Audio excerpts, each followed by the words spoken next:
ថ្ងៃស្រមៃភក្ត្រាសូមប្រណីខ្ញុំប្រកំប្រាសូមស្នេហាក្រែងចិនសាបាបាយបា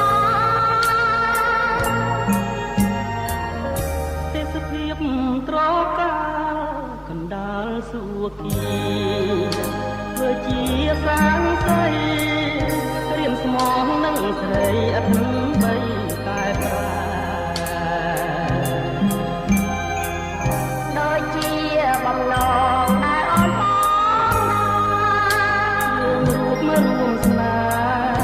អូនព្រួយខ្លាចតែមិនខ្មង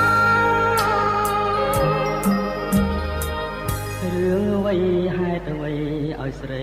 សង្ការសូមពងអរ៉ា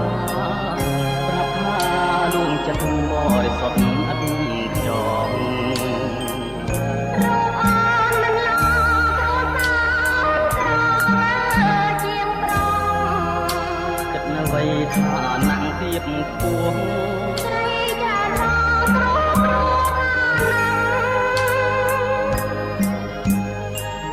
ស្នេហាមួងមុតបរិសុទ្ធនៃបងមិនបងត្រពីបងមិនប្រាថ្នាស្នេហាមេត្រានេះគឺចិន្តា